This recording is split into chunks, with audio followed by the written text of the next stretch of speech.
Shri Rahul Gandhi ji.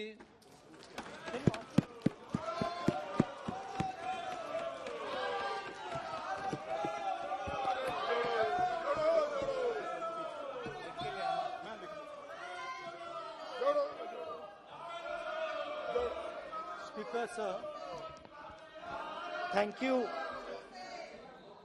you for allowing me to speak on the President's address. It's an honor for me to be able to speak at this House today.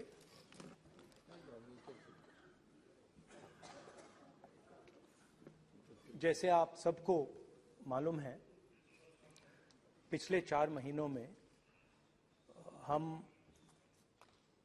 Bharat जोड़ो यात्रा कन्याकुमारी से लेकर कश्मीर तक हम पैदल चले।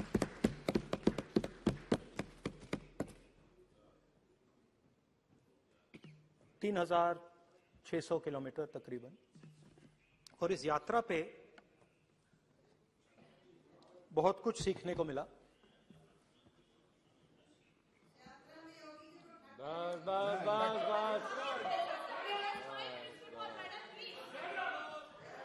इस यात्रा में बहुत कुछ सीखने को मिला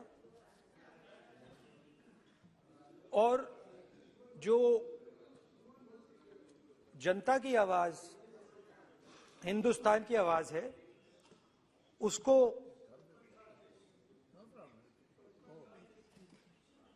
गहराई से सुनने का मौका मिला।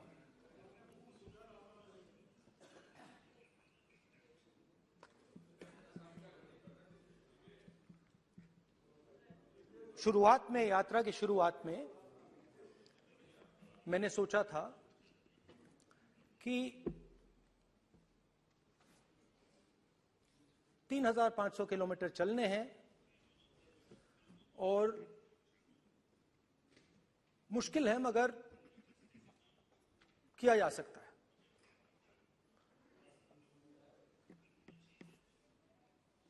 आप भी राजनेता हो, हम भी राजनेता हो हैं। हाँ, सेवक कह लीजिए। और नॉर्मली आजकल की राजनीति में जो हमारी पुराना ट्रेडिशन था पैदल चलने का, वो आजकल हम सब लोग, हम भी आप भी, उस ट्रेडिशन को शायद भूल गए या उसका हम पालन नहीं करते। मैं भी उसमें शामिल था, आप भी उसमें शामिल हैं। हम सब, कोई गाड़ी में जाता है, कोई हवाई जहाज में जाता है, कोई हेलीकॉप्टर में जाता है, मगर पैदल कम चलते हैं। ठीक है, ठीक है। और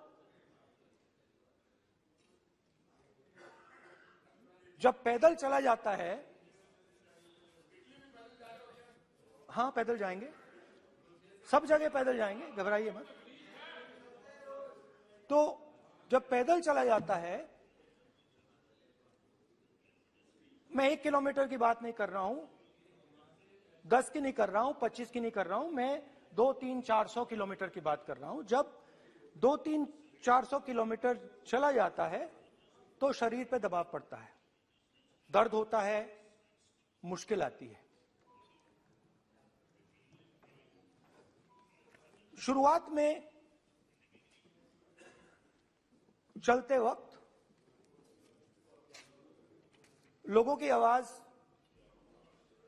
सुन रहे थे हम, मगर हमारे दिल में यह भी था कि हम भी अपनी बात रखें। कोई हमारे पास आता था, कहता था कि मैं बेरोजगार हूं, और हमें लगता था कि नहीं, हमें कहना चाहिए कि तुम बेरोजगार क्यों हो, कारण क्या है। उसमें हम विपक्ष का रोल भी प्ले कर लेते थे, आपकी भी बुराई कर देते थे। नहीं, वो तो है, वो भी करेंगे, हम भी करेंगे। मगर थोड़ी देर चलने के बाद एक बदलाव आया और जो हमारी आवाज थी, जो ये डिजायर था बोलने का कि भैया बेरोजगारी इसलिए है, महंगाई इसलिए है, वो बिल्कुल बंद हो गई। क्योंकि हमने इतने लोगों से बात की, मतलब हजारों लोगों से बात की, बच्चों से, बुजुर्गों से, महिलाओं से, माताओं से, बहनों से, कि थोड़ी देर बाद ये बिल्कुल आवाज बंद हो गई। और फिर हम गहराई से, और मैं खुल के कह सकता हूं, मैंने तो अपनी जिंदगी में इस प्रकार से कभी पहले सुना ही नहीं था। क्योंकि हम सब में थोड़ा सा अहंकार होता है कि हम ही बता दें, अपनी बात रख दें।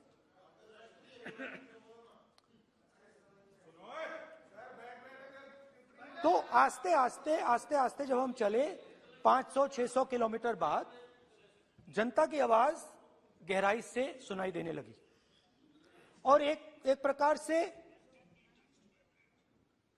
यात्रा, इंडिविजुअल्स नहीं, यात्रा हमसे बोलने लगी। नहीं, गहरी बात है, समझ नहीं आएगा। आप समझने की कोशिश करो। यात्रा हमसे बोलने लगी। 200 किलोमीटर आप चलने की कोशिश करिए, पता चल जाएगा। और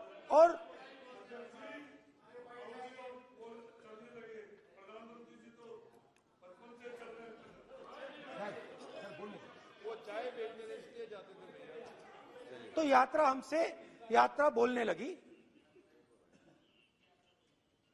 कोई आता था, कहता था, युवक आता था, कहता था मैं बेरोजगार हूं। हम सवाल पूछते थे, क्या पढ़ा आपने? इंजीनियरिंग की, अब क्या करते हो? कोई कहता था मैं बेरोजगार हूं, कोई कहता था मैं उबर चलाता हूं, कोई कहता था मैं मजदूरी करता हूं। किसान आए हजारों। प्रधानमंत्री बीमा योजना की बात की कि हम पैसा भरते हैं, तूफान आता है, आंधी आती है, पैसा गायब हो जाता है।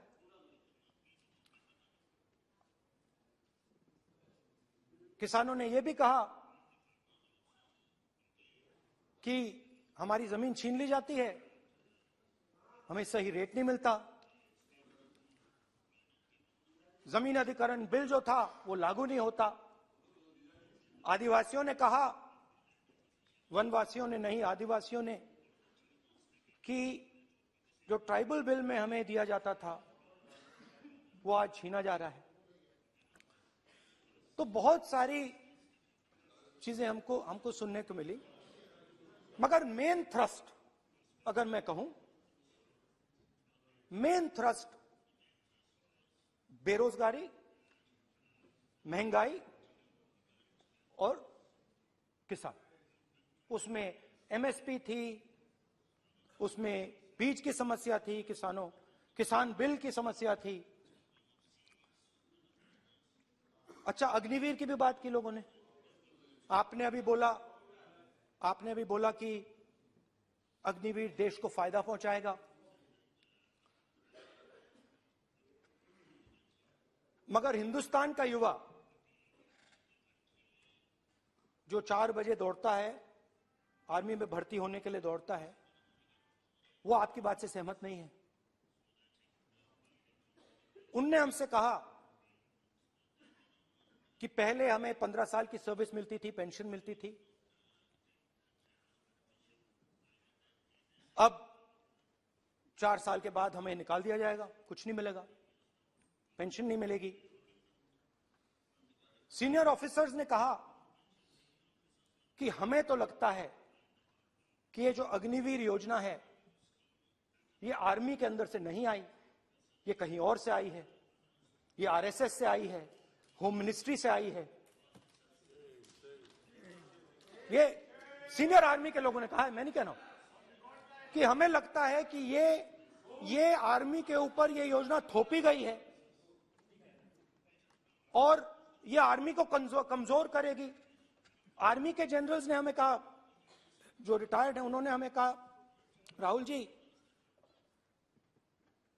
हजारों लोगों को हम हथियार की ट्रेनिंग दे रहे हैं और फिर थोड़ी देर बाद उनको समाज में डाल रहे हैं। बेरोजगारी है, समाज में हिंसा बढ़ेगी।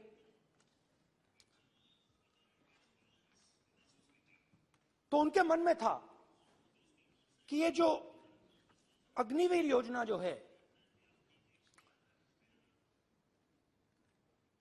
ये आर्मी के अंदर से नहीं आई है। और मुझे नाम भी बताया कि अजीत डोभाल जी ने ये योजना आर्मी पे थोपी है। क्यों नहीं ले सकते? क्यों नहीं ले सकते? बिल्कुल ले सकते हैं, पार्लियामेंट में थोड़ी है वो। क्यों नहीं ले सकते? क्या बात कर रहे हैं? सर ये तर्क है, बाद में अडानी के लिए भी यही बोलने वाले हैं, फिर ये तर्क है इनका। तो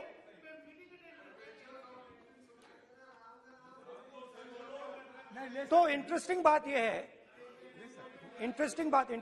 यह है कि मैंने फिर प्रेसिडेंट्स एड्रेस पढ़ा।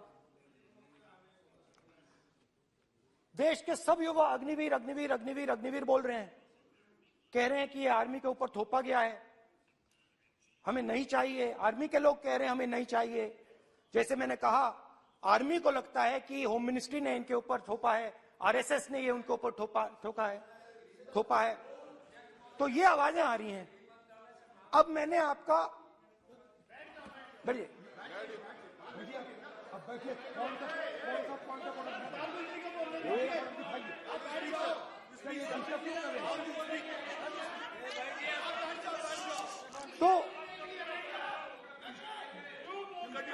तो एक फर्क, ये थोड़ा पानी ले आओ ना, पानी। तो मुझे एक फर्क दिखा प्रेसिडेंट्स एड्रेस में बहुत सारी चीजें बोली गई। अग्निवीर के लिए एक लाइन थी, एक शब्द, एक बार अग्निवीर शब्द का प्रयोग किया गया और वो भी अग्निवीर योजना हमने दी, उससे ज्यादा कुछ नहीं बोला। कहां से आई, कौन लाया, किसको फायदा होगा, ये नहीं बोला। बेरोजगारी शब्द ही नहीं था उसमें। आपने देखा होगा, बेरोजगारी शब्द ही नहीं था प्रेसिडेंट एड्रेस में।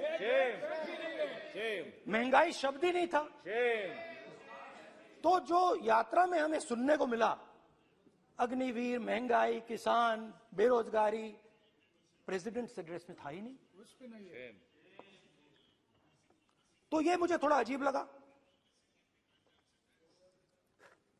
कि जनता कुछ कह रही है और प्रेसिडेंट एड्रेस में कुछ और सुनाई दे रहा है।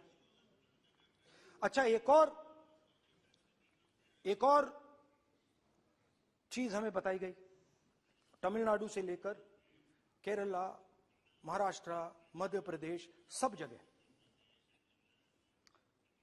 एक नाम सब जगह हमें सुनने को मिला, अदानी। यह नाम पूरे हिंदुस्तान में,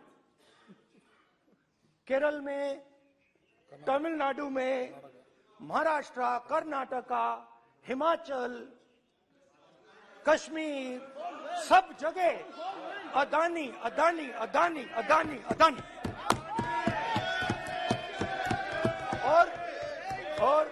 और ये नाम नहीं, और इस नाम के बारे में जब लोग बोलते थे मुझसे, तो 2-3 सवाल पूछते थे। ये पूछते थे कि ये जो अदानी जी हैं, ये किसी भी बिजनेस में घुस जाता है, ये सफलता प्राप्त कर जाता है, ये कभी फेल नहीं होता। और युवाओं ने मुझसे यह सवाल पूछा कि भाई ये हो क्या रहा है, हम भी सीखना चाहते हैं। मोदी जी ने कहा स्टार्टअप करो, हम भी अदानी जी जैसे बनना चाहते हैं। तो भैया किसी भी बिजनेस में घुस जाओ और एकदम सक्सेस हो जाए। यह पहला सवाल था। दूसरा सवाल था कि ये अदानी जी हैं, ये किसी भी बिजनेस में घुस जाते हैं। पहले ये 1-2 बिजनेस करते थे, अब ये 8-10 सेक्टर्स में काम करते हैं। Airports, data centres, cement, solar energy, wind energy, aerospace and defence, consumer finance, renewables, media. तो उन्होंने मुझसे पूछा कि राहुल जी, हाँ वेट करो, बेटे, हाँ धन्यवाद। पोर्ट्स की बात भी थी। ये भी सवाल पूछा, कि भैया एक बात बताइए, राहुल जी बताइए हमें कि अदानी जी का जो नेटवर्थ है वो 3 साल के अंदर, नहीं सॉरी 2014 से लेकर 2022 तक ये $8 बिलियन से $140 बिलियन कैसे हो गया? कैसे हुआ? मोदी है तो मुमकिन ये 2014 में अगर आप दुनिया की, मुस्कुरा रहे हैं आप,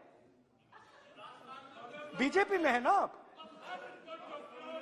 तो ये लिस्ट आती है, एक लिस्ट आती है दुनिया के सबसे अमीर लोगों की। इस पे ये 609 नंबर पे थे 14 में। 609 पीछे बिल्कुल। पता नहीं जादू हुआ, दूसरे नंबर पे पहुंच गए। मोदी है तो मुमकिन है।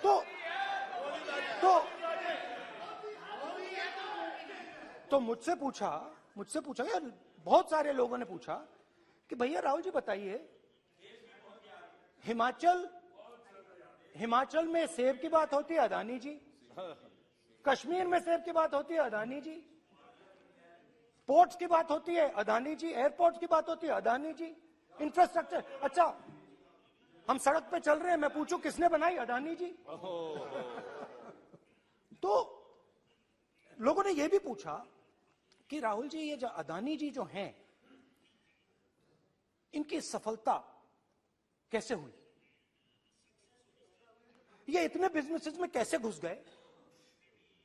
इतनी सफलता कैसे प्राप्त हुई?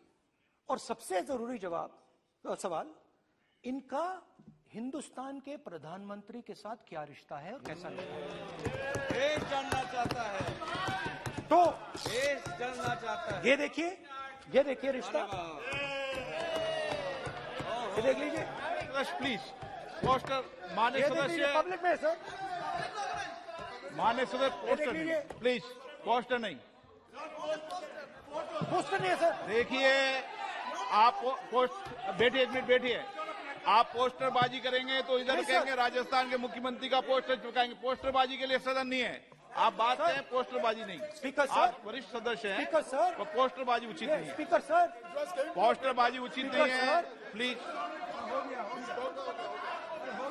राजस्थान के मुख्यमंत्री, ये सच्चाई है। This picture was came into the media. चलिए, पोस्टर नहीं, प्लीज। वो लिख दे दो मुझे। हाँ, आ गया। Just write it neatly. तो नहीं स्पीकर सर, वो फोटो है सर, वो पोस्टर नहीं है। आप वरिष्ठ सदस्य हैं। प्राइम मिनिस्टर की फोटो है सर, उसमें नियम में बहुत नहीं है। उनका अच्छा चेहरा सदन ने दिख नियम रहा बनाया है। है। उनके वहां पे, उनके पीछे अदानी का लोगो है। अदानी जी के हवाई जहाज में घुस रहे हैं। तो मैंने सोचा कि आज के प्रेसिडेंट्स एड्रेस में मैं थोड़ा जो नरेंद्र मोदी जी का और अदानी जी का रिश्ता है उसके बारे में आपको थोड़ा बता देता हूं। प्लीज बताइए। तो वो आप बता देना।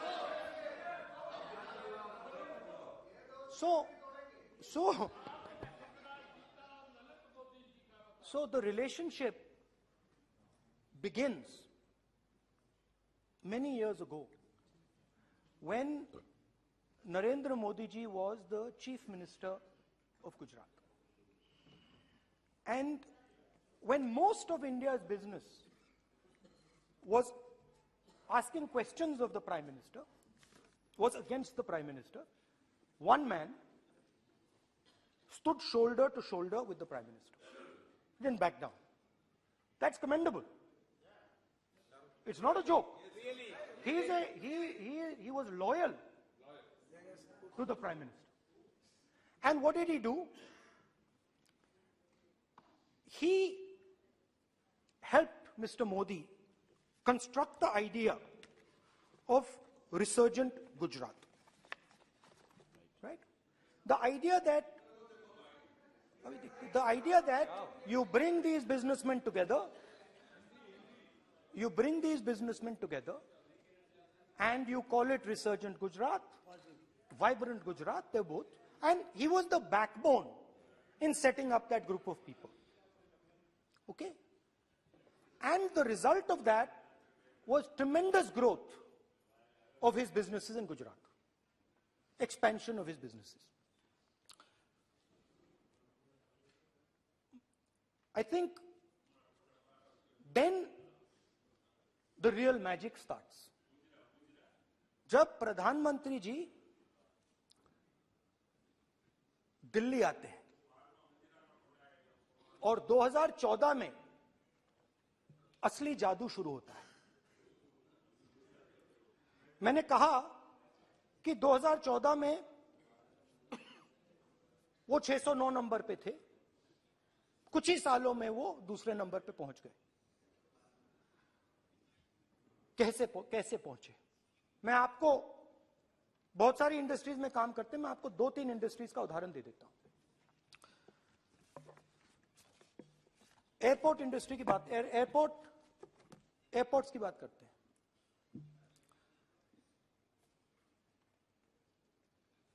कुछ साल पहले सरकार ने हिंदुस्तान के एयरपोर्ट्स को डेवलप करने के लिए दिया। नियम था, there was a rule that anybody who does not have prior experience in airports cannot be involved in development of these airports. नहीं, गलत नहीं बोल रहा हूं।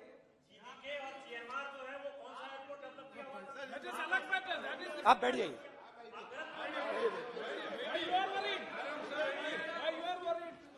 अडानी के डिफेंस में आ गए सर। देखिए, अरे माननीय सदस्य प्लीज मेरी बात सुनो। तो 1 मिनट मेरी बात सुनो। ये एक मिनट बात सुनेंगे। ये संसद है, अपन किस दिशा पर चर्चा कर रहे हैं ये देश देख रहा है। हमें राष्ट्रपति अभिभाषण पर चर्चा करें तो उचित रहे, बाकी आपकी इच्छा है, स्वतंत्र अभिव्यक्ति है। मेरा मानना ये तो अपन एक विषय पर ओके, तो आपको तो रूल था, नियम था। हाँ, पॉइंट ऑफ ऑर्डर किस पे है ये? सर कैसे एयरपोर्ट का प्राइवेटाइजेशन तो उनके समय हुआ, ऐसी कोई पार्टी थी जिसका अनुभव था? ये कौन सी बात कर रहे हैं? बोलिए।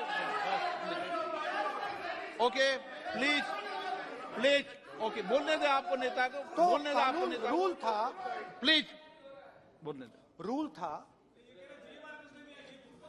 था कि अगर कोई एयरपोर्ट बिजनेस में नहीं था तो वो इन एयरपोर्ट्स को ले नहीं सकता था। इस रूल को हिंदुस्तान की सरकार ने बदला। किसी ने भी बनाया हो रूल था, किसी ने भी बनाया हो रूल था। रूल बनाया किसने बात नहीं है, रूल बदला किसने बात है। रूल बदला गया,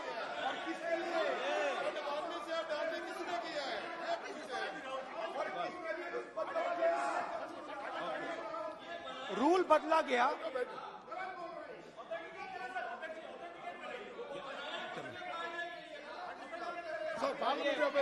चलता रहेगा क्या सर? रूल को बदला गया। सर बोलने दीजिए।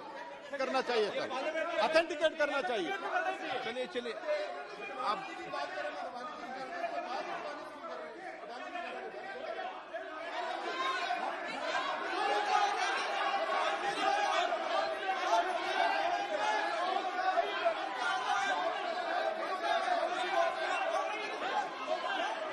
रूल बदला गया सर, स्पीकर सर।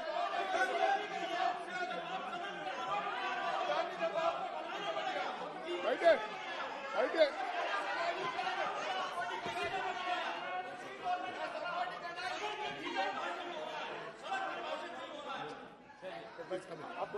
तो ये रूल बदला गया। उस समय मीडिया में इसके बारे में चर्चा हुई थी। रूल बदला गया और अदानी जी को 6 एयरपोर्ट्स दिए गए। उसके बाद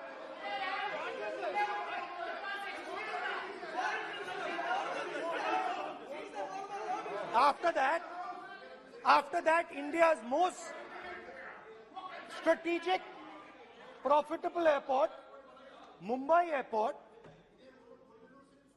was taken away by GVK, hijacked by using the agencies. The agencies को CBI, ED का प्रयोग कर GVK पर दबाव डालकर हिंदुस्तान की सरकार ने उस एयरपोर्ट को अदानी जी के हाथों में कर दिया। रिजल्ट क्या आया? रिजल्ट आया कि एयरपोर्ट्स में आज अदानी जी 24% हिंदुस्तान की एयर ट्रैफिक को अपने एयरपोर्ट से निकालते हैं और 31% एयर फ्रेट उनके एयरपोर्ट्स में से निकलता है। अब ये काम हिंदुस्तान की सरकार और हिंदुस्तान के प्रधानमंत्री जी ने फैसिलिटेट किया। तो बताइए, बोलिए विधि मंत्री। और ये जो सर ये हाउस में सर ये बोल रहे हैं, तुम तो ज्ञान बांट रहे हो, बैठ जाओ। सर ये यहाँ बहुत गंभीर मिनिस्टर हैं ये देश ये राष्ट्रपति का उद्बोधन को लेकर एक गंभीर चर्चा हो रही है। जो भी मेंबर कुछ भी बात करे विद फुल रिस्पॉन्सिबिलिटी ऑथेंटिकेट करें। और ये वाइल्ड एलिगेशन अपना एक सोच के आया है, बिना तर्क के ऐसे वाइल्ड एलिगेशन लगा रहे, ये कोई मतलब नहीं है सर, ये ऐसे नहीं बोल सकते। और वो सर तर्क रखना पड़ेगा। अगर एलिगेशन लगा रहे हैं तो आपको पूरा डॉक्यूमेंट प्रूफ के साथ आपको रखना पड़ेगा। दे देंगे आप ऐसे बातें नहीं दे देंगे, और ये गंभीरता को समझिए। ये डॉक्यूमेंट्री प्रूफ दे देंगे। अब आपने जो पिछले स्पीकर थे उन्होंने फॉरेन पॉलिसी की बात की, हम भी फॉरेन पॉलिसी की बात करते हैं। चलिए डिफेंस से शुरू करते हैं। बहुत ऑप्शंस है, आप बताइए कहां से शुरू करें। बिजली, डिफेंस, बहुत ऑप्शंस है। Defence, let us start with defence. अब डिफेंस में अदानी जी का कोई एक्सपीरियंस नहीं था, जीरो एक्सपीरियंस। कल मैंने प्रधानमंत्री को HAL में देखा। प्रधानमंत्री जी ने कहा कि गलत आरोप लगाया, मगर रियलिटी तो यह है कि HAL का जो कॉन्ट्रैक्ट था 126 हवाई जहाजों का, वो अनिल अंबानी को चला गया और अनिल अंबानी बैंकरप्ट हो गया।